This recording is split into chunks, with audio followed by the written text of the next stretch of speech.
ನಮ್ಮೆಲ್ಲ ಮೆಚ್ಚಿನ ಪೋಷಕ ಬಂಧುಗಳೇ, ಕರ್ನಾಟಕ ರಾಜ್ಯದಲ್ಲಿ 75,000ಕ್ಕೂ ಹೆಚ್ಚು ಶಾಲೆಗಳು ಮತ್ತು ಲಕ್ಷಾಂತರ ವಿದ್ಯಾರ್ಥಿಗಳಿದ್ದಾರೆ. ಈ ವ್ಯವಸ್ಥೆ ಒಂದು ಬೃಹತ್ ಯಂತ್ರವಿದ್ದಂತೆ. ಆದರೆ ನೀವು ಎಂದಾದರೂ ಯೋಚಿಸಿದ್ದೀರಾ, ನಿಜವಾಗಿ ಯಾರು ಅದನ್ನು ಮುನ್ನಡೆಸ್ತಾರೆ, ಹೇಗೆ ಮುನ್ನಡೆಸ್ತಾರೆ ಎಂದು? ಅದು ನಮ್ಮ ಘನತೆವೆತ್ತ ಶಾಲಾ ಶಿಕ್ಷಣ ಮತ್ತು ಸಾಕ್ಷರತಾ ಇಲಾಖೆ. ಶಾಲಾ ಶಿಕ್ಷಣ ಮತ್ತು ಸಾಕ್ಷರತಾ ಇಲಾಖೆಯ ಸಂರಚನೆ, ಕಾರ್ಯಕ್ರಮಗಳು ಮತ್ತು ಉಪಕ್ರಮಗಳ ಕುರಿತಾದ ನಮ್ಮ ಪರಿಚಯಕ್ಕೆ ತಮ್ಮೆಲ್ಲರಿಗೂ ಆಧಾರದ ಸ್ವಾಗತ. ಸಚಿವರಿಂದ ಪ್ರಾರಂಭವಾಗಿ ಮುಖ್ಯೋಪಾಧ್ಯಾಯರು, ಶಿಕ್ಷಕರವರೆಗೆ ಶ್ರೇಣೀಕೃತ ಸಾಂಸ್ಥಿಕ ವ್ಯವಸ್ಥೆಯನ್ನು ಅರ್ಥ ಮಾಡಿಕೊಳ್ಳಲು ನಾವು ಪ್ರಯತ್ನಿಸೋಣ. ಇದೆಲ್ಲವೂ ಬೆಂಗಳೂರಿನಲ್ಲಿ ರಾಜ್ಯ ಮಟ್ಟದಲ್ಲಿ ಪ್ರಾರಂಭವಾಗುತ್ತೆ. ಮೊದಲ ಹಂತದಲ್ಲಿ ಶಾಲಾ ಶಿಕ್ಷಣ ಸಚಿವರು, ಪ್ರಧಾನ ಕಾರ್ಯದರ್ಶಿಗಳು, ಸಾರ್ವಜನಿಕ ಶಿಕ್ಷಣ ಆಯುಕ್ತರು ಸಿಪಿಐ, ರಾಜ್ಯ ಯೋಜನಾ ನಿರ್ದೇಶಕರು, ಸಮಗ್ರ ಶಿಕ್ಷಣ ಕರ್ನಾಟಕ ಇವರುಗಳಿದ್ದಾರೆ. ಶಾಲಾ ಶಿಕ್ಷಣ ಸಚಿವರು ಅತ್ಯಂತ ಮೇಲ್ಭಾಗದಲ್ಲಿ ನಾವು ಶಾಲಾ ಶಿಕ್ಷಣ ಸಚಿವರನ್ನು ಹೊಂದಿದ್ದೇವೆ. ಅವರು ರಾಜಕೀಯ ದೃಷ್ಟಿಕೋನವನ್ನು ರೂಪಿಸುತ್ತಾರೆ. ಇವರು ನೀತಿ ನಿರೂಪಣೆಯ ಜವಾಬ್ದಾರಿಯನ್ನು ಹೊತ್ತಿರುವಂತಹ ರಾಜಕೀಯ ಮುಖ್ಯಸ್ಥರು. ಪ್ರಧಾನ ಕಾರ್ಯದರ್ಶಿಗಳು ಇವರು ಸರ್ಕಾರ ಮತ್ತು ಇಲಾಖೆಯ ನಡುವೆ ಸಂಪರ್ಕ ಹೊಂದಿರುವ ಆಡಳಿತ ಮುಖ್ಯಸ್ಥರು. ಇವರು IAS ಅಧಿಕಾರಿಗಳಾಗಿರ್ತಾರೆ. ಸಾರ್ವಜನಿಕ ಶಿಕ್ಷಣ ಆಯುಕ್ತರು ಸಿಪಿಐ. ನಿಜವಾದ ಎಂಜಿನ್ ರೂಮ್ ಅಂದರೆ ಸಾರ್ವಜನಿಕ ಶಿಕ್ಷಣ ಆಯುಕ್ತರು. ಇವರು ಇಲಾಖೆಯ ಕಾರ್ಯನಿರ್ವಾಹಕ ಮುಖ್ಯಸ್ಥರು. ನೀತಿ ನಿಯಮಾವಳಿಗಳನ್ನು ಅನುಷ್ಠಾನಗೊಳಿಸುವಂತಹ ಜವಾಬ್ದಾರಿಯನ್ನು ಹೊಂದಿರ್ತಾರೆ. ರಾಜ್ಯ ಯೋಜನಾ ನಿರ್ದೇಶಕರು, ಸಮಗ್ರ ಶಿಕ್ಷಣ ಕರ್ನಾಟಕ.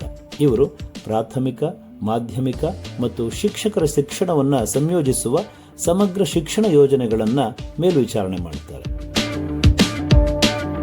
ಇದರೊಟ್ಟಿಗೆ SSLC ಮತ್ತು PUC ಪರೀಕ್ಷೆಗಳನ್ನು ನಡೆಸುವ ಕರ್ನಾಟಕ ಶಾಲಾ ಪರೀಕ್ಷೆ ಮತ್ತು ಮೌಲ್ಯ ನಿರ್ಣಯ ಮಂಡಳಿ KSEAB ಮತ್ತು ಪಠ್ಯಪುಸ್ತಕಗಳನ್ನು ನಿರ್ವಹಿಸುವ ಕರ್ನಾಟಕ ರಾಜ್ಯ ಪಠ್ಯಪುಸ್ತಕ ಸಂಘ ಮತ್ತು ಶಿಕ್ಷಕರ ತರಬೇತಿಯನ್ನು ನಿರ್ವಹಿಸುವ DSERT ಅಂತಹ ಪ್ರಮುಖ ಸ್ವಾಯತ್ತ ಸಂಸ್ಥೆಗಳು ಸಾರ್ವಜನಿಕ ಶಿಕ್ಷಣವನ್ನು ಬೆಂಬಲಿಸುತ್ತವೆ.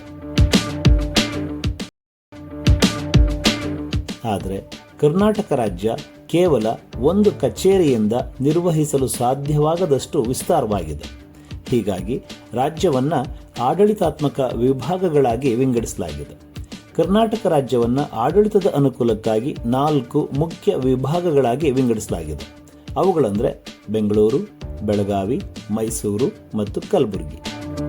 ಇವು ಶೈಕ್ಷಣಿಕ ಆಡಳಿತದ 2ನೇ ಹಂತಗಳಾಗಿದ್ದಾವೆ. ಈ ವಿಭಾಗಗಳ ಅಡಿಯಲ್ಲಿ ಒಟ್ಟು 31 ಜಿಲ್ಲೆಗಳು ಬರ್ತವೆ ಮತ್ತು ಪ್ರತಿ ವಿಭಾಗ ತನ್ನ ವ್ಯಾಪ್ತಿಯ ಜಿಲ್ಲೆಗಳ ಆಡಳಿತ ಹಾಗೂ ನಿರ್ವಹಣೆಯನ್ನು ನೋಡಿಕೊಳ್ಳುತ್ತೆ. ಇಲ್ಲಿ ಹೆಚ್ಚುವರಿ ಆಯುಕ್ತರು ಮತ್ತು ಜಂಟಿ ನಿರ್ದೇಶಕರು ತಮ್ಮ ತಮ್ಮ ವಿಭಾಗಗಳನ್ನು ಮೇಲ್ವಿಚಾರಣೆ ಮಾಡುತ್ತಾರೆ. ರಾಜಧಾನಿ ಮತ್ತು ಜಿಲ್ಲೆಗಳ ನಡುವಿನ ಸಂಪರ್ಕ ಸೇತುವೆಯಾಗಿ ಇವರು ಕಾರ್ಯನಿರ್ವಹಿಸುತ್ತಾರೆ. ಈಗ ನಾವು ಅತ್ಯಂತ ನಿರ್ಣಾಯಕ ಘಟಕವನ್ನು ತಲುಪ್ತಾ ಇದ್ದೇವೆ, ಅದು ಜಿಲ್ಲೆ. ಇದು ಶೈಕ್ಷಣಿಕ ಆಡಳಿತದ 3ನೇ ಹಂತ. ಜಿಲ್ಲೆಯ ಆಡಳಿತ, ನೇಮಕಾತಿ ಮತ್ತು ನಿಯಂತ್ರಣದ ಪ್ರಮುಖ ಘಟಕವೇ ಇದು. ಇಲ್ಲಿನ ಮುಖ್ಯಸ್ಥರು DDPI ಆಡಳಿತ. ಸಾರ್ವಜನಿಕ ಶಿಕ್ಷಣದ ಉಪನಿರ್ದೇಶಕರು. ಅವರನ್ನು ಮೂಲತಃ ಆ ಜಿಲ್ಲೆಯ ಶಿಕ್ಷಣದ CEO ಅಂದರೆ ತಪ್ಪಾಗಲಾರದು. ಅವರು ಜಿಲ್ಲೆಯ ಎಲ್ಲ ಶಾಲೆಗಳ ಆಡಳಿತ, ವರ್ಗಾವಣೆ ಮತ್ತು ಸಾಮಾನ್ಯ ಮೇಲ್ವಿಚಾರಣೆಯನ್ನು ನಿರ್ವಹಿಸುತ್ತಾರೆ. ಇವರೊಟ್ಟಿಗೆ DDPI ಅಭಿವೃದ್ಧಿ ಪ್ರಾಂಶುಪಾಲರು, ಡಯಟ್ ಅಂದರೆ ಜಿಲ್ಲಾ ಶಿಕ್ಷಣ ಮತ್ತು ತರಬೇತಿ ಸಂಸ್ಥೆ. ಇವರು ಸಾರ್ವಜನಿಕ ಶಿಕ್ಷಣದ ಅಭಿವೃದ್ಧಿ ಯೋಜನೆಗಳ ಮೇಲೆ ನಿರ್ದಿಷ್ಟವಾಗಿ ಗಮನ ಹರಿಸುತ್ತಾರೆ. ಜಿಲ್ಲಾ ಮಟ್ಟದಲ್ಲಿ ಶಿಕ್ಷಕರಿಗೆ ಶೈಕ್ಷಣಿಕ ತರಬೇತಿಯ ಉಸ್ತುವಾರಿಯನ್ನು ನಿರ್ವಹಿಸುತ್ತಾರೆ. ಇನ್ನು ಮುಂದುವರೆದು ನಾವು ತಾಲೂಕು ಮಟ್ಟವನ್ನು ತಲುಪ್ತೇವೆ.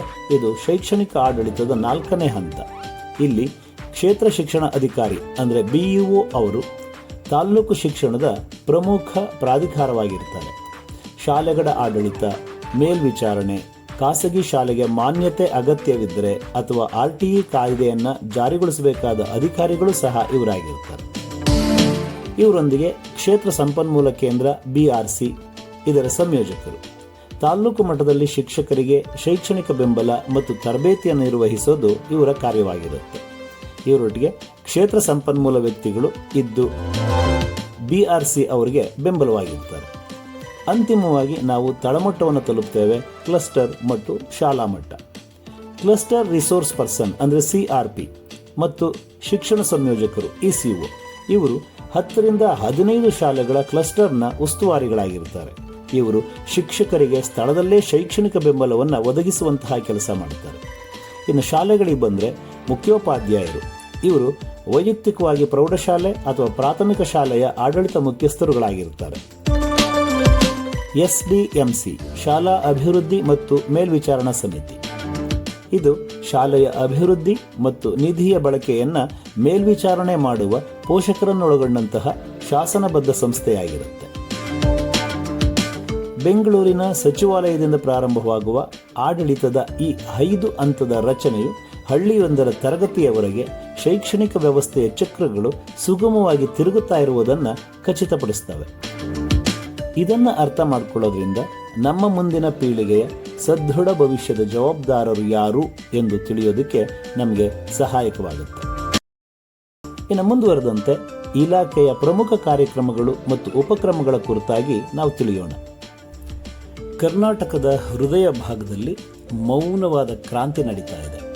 ಇದು ಶಸ್ತ್ರಾಸ್ತ್ರಗಳನ್ನು ಬಳಸಿ ಮಾಡುವಂತಹ ಕ್ರಾಂತಿಯಲ್ಲ, ಆದರೆ ಬುದ್ಧಿಬಲವನ್ನು ಹೆಚ್ಚಿಸುವಂತಹ ಕ್ರಾಂತಿ.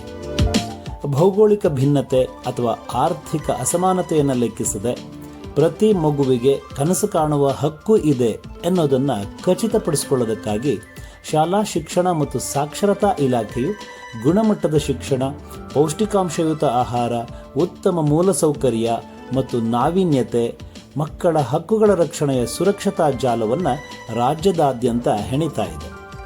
ಇವುಗಳಲ್ಲಿ ಕೆಲವು ಮುಖ್ಯ ಉಪಕ್ರಮಗಳನ್ನು ನಾವು ನೋಡೋಣ. ಉತ್ತಮ ಮೂಲಸೌಕರ್ಯಗಳೊಂದಿಗೆ ಕರ್ನಾಟಕ ಪಬ್ಲಿಕ್ ಸ್ಕೂಲ್ಗಳ ಸ್ಥಾಪನೆ. ತರಗತಿಯ ಗೋಡೆಗಳು ಇಟ್ಟಿಗೆ ಮತ್ತು ಗಾರೆಗಿಂತ ಹೆಚ್ಚು. ಅವು ನಮ್ಮ ಮುಂದಿನ ತಲೆಮಾರಿನ ಸದೃಢ ಭವಿಷ್ಯದ ಪ್ರಯೋಗಾಲಯಗಳು. ಕರ್ನಾಟಕ ಪಬ್ಲಿಕ್ ಸ್ಕೂಲ್ಸ್ ಯೋಜನೆಯು ರಾಜ್ಯ ಶಿಕ್ಷಣದ ಮಹತ್ವಾಕಾಂಕ್ಷೆಯಾಗಿದೆ. 2025ರ ಕೊನೆಯಲ್ಲಿ 800 ಶಾಲೆಗಳನ್ನು KPS ಮಾದರಿ ಶಾಲೆಗಳಾಗಿ ಮೇಲ್ದರ್ಜೆಗೇರಿಸುವ ಸಲುವಾಗಿ ಸರ್ಕಾರ 3,200 ಕೋಟಿ ರುಗಳನ್ನು ಹಂಚಿಕೆ ಮಾಡಿದೆ. ಈ ಶಾಲೆಗಳ ಗುರಿ ಅಂದರೆ ಪೂರ್ವ ಪ್ರಾಥಮಿಕದಿಂದ 12ನೇ ತರಗತಿಯನ್ನು ಒಂದೇ ಸೂರಿನಡಿನಲ್ಲಿ ತರುವಂಥದ್ದು. ಈ ಉತ್ಕೃಷ್ಟತೆಯ ಶಾಲೆಗಳು ಇಂಗ್ಲಿಷ್ ಮಾಧ್ಯಮದ ಆಯ್ಕೆ ಮತ್ತು ಅತ್ಯಾಧುನಿಕ ಸೌಲಭ್ಯಗಳನ್ನು ನೀಡುವ ಮೂಲಕ ಖಾಸಗಿ ಸಂಸ್ಥೆಗಳಿಗೆ ನಮ್ಮ ವಿದ್ಯಾರ್ಥಿಗಳು ವಲಸೆ ಹೋಗೋದನ್ನು ತಡೀತವೆ. ಇದರೊಟ್ಟಿಗೆ ವೈಜ್ಞಾನಿಕ ದೃಷ್ಟಿಕೋನದ ಅಳವಡಿಕೆ. PM ಶ್ರೀ ಶಾಲೆಗಳು ಮತ್ತು KPSಗಳ ಜೋಡಣೆಯಡಿಯಲ್ಲಿ ಶಾಲೆಗಳು ಈಗ ಸುಸಜ್ಜಿತವಾದಂತಹ ವಿಜ್ಞಾನ ಮತ್ತು ಟಿಂಕರಿಂಗ್ ಲ್ಯಾಬ್ಗಳನ್ನು ಪಡಿತಾ ಇದ್ದಾವೆ. ಮಕ್ಕಳಲ್ಲಿ ಚಿಕ್ಕ ವಯಸ್ಸಿನಿಂದಲೇ ವೈಜ್ಞಾನಿಕ ಮನೋಭಾವವನ್ನು ಬೆಳೆಸೋದಕ್ಕೆ ಇವು ಉತ್ತಮ ತಾಣಗಳಾಗ್ತಾ ಇವೆ. ಇನ್ನೊಂದು ಬಹುಮುಖ್ಯ ಕ್ರಮ ಕಲಿಕೆಯಲ್ಲಿ ಸ್ಥಿತಿಸ್ಥಾಪಕತೆಯನ್ನು ತಂದಂತಹ ಕಲಿಕಾ ಚೇತರಿಕೆ ಮತ್ತು ಮರುಸಿಂಚನ. ಕೋವಿಡ್-19 ಮಹಾಮಾರಿ ಇಡೀ ಜಗತ್ತಿನ ಮೇಲೆ ತನ್ನ ವಕ್ರದೃಷ್ಟಿಯನ್ನು ಬೀರಿದಾಗ, ಜಗತ್ತು ನಿಂತೋಯ್ತೇನೋ ಅನ್ನುವಂತಾದಾಗ ನಮ್ಮ ರಾಜ್ಯದಲ್ಲಿ ಮಕ್ಕಳ ಕಲಿಕೆ ನಿಲ್ಲಲಿಲ್ಲ. ಸಂವೇದ ಆನ್ಲೈನ್ ತರಗತಿಗಳು, ಯೂಟ್ಯೂಬ್ ಮತ್ತು ದೂರದರ್ಶನ ಚಂದನವಾಹಿನಿಯ ಮೂಲಕವೂ ಪ್ರಸಾರವಾಗಿ ಕೋವಿಡ್ ಸಂದರ್ಭದಲ್ಲಿ ಮಕ್ಕಳಿಗೆ ಕಲಿಕೆಗೆ ಪೂರಕವಾದಂತಹ ಪರಿಸರವನ್ನು ನಿರ್ಮಿಸಿದವು. ಕರ್ನಾಟಕ ರಾಜ್ಯದ ಮತ್ತೊಂದು ಉಪಕ್ರಮವಾದ ಕಲಿಕಾ ಚೇತರಿಕೆ. ಕಲಿಕೆಯ ಸುಧಾರಣೆಗಾಗಿ ಕೈಗೊಂಡಂತಹ ಈ ಉಪಕ್ರಮ ಆವಿಷ್ಕರಿತ ಮಾದರಿ ಎಂದು ರಾಷ್ಟ್ರೀಯವಾಗಿ ಗುರುತಿಸಲ್ಪಟ್ಟಿದೆ. ಈ ಕಾರ್ಯಕ್ರಮ ಕೇವಲ ಪಠ್ಯಕ್ರಮಗಳನ್ನು ಪೂರ್ಣಗೊಳಿಸುವ ಬಗ್ಗೆ ಮಾತ್ರವಲ್ಲದೆ ಕೋವಿಡ್ ಸಾಂಕ್ರಾಮಿಕದಿಂದ ಉಂಟಾದಂತಹ ಕಲಿಕೆಯ ಅಂತರವನ್ನು ಅಂಗೀಕರಿಸುವ ಮತ್ತು ಕಡಿಮೆ ಮಾಡುವ ಬಗ್ಗೆ ಪ್ರಯತ್ನಿಸಿದೆ. ಇದು ಬುನಾದಿ ಸಾಕ್ಷರತೆ ಮತ್ತು ಸಂಖ್ಯಾಜ್ಞಾನಕ್ಕೆ ಆದ್ಯತೆಯನ್ನು ನೀಡಿದೆ. ಶ್ರೇಣಿಗಳ, ದರ್ಜೆಗಳ, ತರಗತಿಗಳ ಓಟದಲ್ಲಿ ಯಾವುದೇ ಮಗು ಹಿಂದು ಉಳಿಯೋದಕ್ಕೆ ಬಿಡೋದಿಲ್ಲ ಎನ್ನುವುದನ್ನು ಖಚಿತಪಡಿಸಿದೆ. ಮತ್ತೊಂದು ವಿಧಾನ ಅನುಭವಾತ್ಮಕ ಕಲಿಕಾ ವಿಧಾನ. ಚಟುವಟಿಕೆ ಆಧಾರಿತ ಕಲಿಕೆಯೇ ಬೋಧನೆಯಿಂದ ಕಲಿಕೆಗೆ ಗಮನವನ್ನು ಬದಲಾಯಿಸುತ್ತೆ. ಶಿಕ್ಷಕರನ್ನು ಕೇವಲ ಬೋಧಕರಿಗಿಂತ ಹೆಚ್ಚಾಗಿ ಕಲಿಕೆಯ ಸುಗಮಕಾರರನ್ನಾಗಿ ಸಶಕ್ತಗೊಳಿಸಿದೆ. ಇನ್ನು ಮುಂದುವರೆದಂತೆ ಡಿಜಿಟಲ್ ಬ್ರಿಡ್ಜಿಂಗ್, ವಿದ್ಯಾ, ಟ್ಯಾಲ್ಪ್ನಂತಹ ತಂತ್ರಜ್ಞಾನ ಆಧಾರಿತ ಕಲಿಕಾ ಕಾರ್ಯಕ್ರಮ ಮತ್ತು ತಂತ್ರಜ್ಞಾನದ ಅಳವಡಿಕೆ. ಕರ್ನಾಟಕದ ಶಾಲೆಗಳಲ್ಲಿ ಸ್ಮಾರ್ಟ್ ಕ್ಲಾಸ್ ರೂಮ್ಗಳ ಸ್ಥಾಪನೆಯ ಮೂಲಕ ಡಿಜಿಟಲ್ ವಿಭಜನೆಯನ್ನು ಕಡಿಮೆ ಮಾಡಲಾಗ್ತಾ ಇದೆ. 2024 ಹೊತ್ತಿಗಾಗಲೇ 92% ಹೆಚ್ಚು ಸರ್ಕಾರಿ ಶಾಲೆಗಳು ಮೂಲಭೂತ ಡಿಜಿಟಲ್ ಮೂಲಸೌಕರ್ಯವನ್ನು ಹೊಂದಿವೆ. ದೀಕ್ಷಾ, ಜ್ಞಾನ ಸೇತುವಿನಂತಹ ಲರ್ನಿಂಗ್ ಮ್ಯಾನೇಜ್ಮೆಂಟ್ ಸಿಸ್ಟಮ್ಗಳನ್ನು ಪರಿಚಯಿಸುವುದರ ಮೂಲಕ ವಿದ್ಯಾರ್ಥಿಗಳ ತೊಡಗಿಸಿಕೊಳ್ಳುವಿಕೆಯನ್ನು 25% ಹೆಚ್ಚಿಸಲಾಗಿದೆ ಮತ್ತು ಡ್ರಾಪ್ಔಟ್ ದರಗಳು ಗಮನಾರ್ಹವಾಗಿ ಕಡಿಮೆ ಆಗಿರೋದು ಕೂಡ ಬಹುಮುಖ್ಯವಾದಂತಹ ಅಂಶ. 40,000ಕ್ಕಿಂತ ಹೆಚ್ಚು ಶಿಕ್ಷಕರು ವಿಶೇಷ ಡಿಜಿಟಲ್ ಸಾಕ್ಷರತಾ ತರಬೇತಿಯನ್ನು ಪಡೆದಿದ್ದಾರೆ. ಅವರನ್ನು ತಂತ್ರಜ್ಞಾನ ಆಧಾರಿತ ಕಲಿಕೆಯ ಪರಿಸರವನ್ನು ಅನ್ವೇಷಿಸುವ, ಸೃಜಿಸುವ ಸಾಮರ್ಥ್ಯವಿರುವಂತಹ 21ನೇ ಶತಮಾನದ ಶಿಕ್ಷಕರಾಗಿ ಪರಿವರ್ತಿಸಲಾಗಿದೆ. ಮುಂದುವರೆದಂತೆ ದೇಹ ಮತ್ತು ಮನಸ್ಸನ್ನು ಪೋಷಿಸುವಂತಹ ಕಲ್ಯಾಣ ಯೋಜನೆಗಳು, ವಿದ್ಯಾ ವಿಕಾಸ, ಅಕ್ಷರ ದಾಸೋಹ ಮತ್ತು ಕ್ಷೀರಭಾಗ್ಯ. ಇಲಾಖೆಯು ವಿದ್ಯಾ ವಿಕಾಸ ಯೋಜನೆ ಅಡಿನಲ್ಲಿ ಉಚಿತ ಸಮವಸ್ತ್ರಗಳು, ಪಠ್ಯಪುಸ್ತಕಗಳು, ಶೂ, ಸಾಕ್ಸ್ಗಳನ್ನು ವಿತರಿಸಿದೆ. ಮುಂದುವರೆದಂತೆ ಪ್ರಧಾನಮಂತ್ರಿ ಪೋಷಣ್ ಶಕ್ತಿ ನಿರ್ಮಾಣ ಮಧ್ಯಾಹ್ನದ ಉಪಹಾರ ಯೋಜನೆ. ಸರ್ಕಾರಿ ಮತ್ತು ಅನುದಾನಿತ ಶಾಲೆಗಳ 1ರಿಂದ 10ನೇ ತರಗತಿಯ ಮಕ್ಕಳಿಗೆ ವಾರದ 6 ದಿನ ಮಧ್ಯಾಹ್ನದ ವೇಳೆ ಬಿಸಿಯಾದ, ಶುಚಿಯಾದ, ಸಮತೋಲಿತ ಆಹಾರವನ್ನು ನೀಡಲಾಗ್ತಾ ಇದೆ. ವಾರದ 6 ದಿನ ಪೂರಕ ಪೌಷ್ಟಿಕ ಆಹಾರವಾಗಿ ಕಲಿಕಾರ್ಥಿಯ ಆಯ್ಕೆಯಂತೆ ಮೊಟ್ಟೆ ಅಥವಾ ಬಾಳೆಹಣ್ಣುಗಳನ್ನು ವಿತರಿಸಲಾಗ್ತಾ ಇದೆ. ವಾರದಲ್ಲಿ 5 ದಿನ ಕ್ಷೀರಭಾಗ್ಯ ಯೋಜನೆ ಅಡಿನಲ್ಲಿ ಪ್ರತಿ ಮಗುವಿಗೆ ಬಿಸಿ ಹಾಲನ್ನು ಕುಡಿಯಲು ನೀಡಲಾಗ್ತಾ ಇದೆ. ವಾರದಲ್ಲಿ 3 ದಿನಗಳಿಗೆ ಹಾಲಿನೊಂದಿಗೆ ಸಾಯಿ ಶ್ಯೂರ್ ರಾಗಿ ಹೆಲ್ತ್ ಮಿಕ್ಸ್ ವಿತರಣೆ ಮಾಡಲಾಗ್ತಾ ಇದೆ. ಇಂತಹ ಪೂರಕ ಯೋಜನೆಗಳ ಮೂಲಕ ವಿದ್ಯಾರ್ಥಿಗಳ ದೈಹಿಕ ಮತ್ತು ಮಾನಸಿಕ ಯೋಗಕ್ಷೇಮವನ್ನು ಖಚಿತಪಡಿಸಿಕೊಳ್ಳಲಾಗ್ತಾ ಇದೆ. ಆರ್ಥಿಕ ಹೊರೆಯನ್ನು ಕಡಿಮೆ ಮಾಡುವ ಮೂಲಕ ಮತ್ತು ದೈನಂದಿನ ಪೋಷಣೆಯನ್ನು ಖಾತರಿಪಡಿಸುವ ಮೂಲಕ ಬಡತನ ಹಾಜರಾತಿಗೆ, ಕಲಿಕೆಗೆ ಎಂದೂ ಅಡ್ಡಿಯಾಗುವುದಿಲ್ಲ ಎನ್ನುವುದನ್ನು ನಮ್ಮ ರಾಜ್ಯ ಖಚಿತಪಡಿಸ್ತಾ ಇದೆ. ನಮ್ಮ ಮುಂದಿರುವ ಹಾದಿ ಅಂದರೆ ಬೆಂಗಳೂರಿನ ತಂತ್ರಜ್ಞಾನ ಚಾಲಿತ ತರಗತಿ ಕೊಠಡಿಗಳಿಂದ ಹಿಡಿದು ತುಮಕೂರು, ಮಧುಗಿರಿಯ ಗ್ರಾಮೀಣ ಪ್ರದೇಶದ ಶಾಂತ ಸದೃಢ ಶಾಲೆಗಳವರೆಗೆ ಶಾಲಾ ಶಿಕ್ಷಣ ಮತ್ತು ಸಾಕ್ಷರತಾ ಇಲಾಖೆಯು ನವೀನ ಪರಂಪರೆಯನ್ನು ನಿರ್ಮಿಸ್ತಾ ಇದೆ. ಇದು ಕೇವಲ ಶಿಕ್ಷಣ ಅಲ್ಲ, ಇದು ರಾಷ್ಟ್ರದ ನಿರ್ಮಾಣ. ಇದು ಕರ್ನಾಟಕ ಉದಯಿಸುತ್ತಿದೆ ಅನ್ನೋದನ್ನು ಸಾರ್ತಾ ಇದೆ.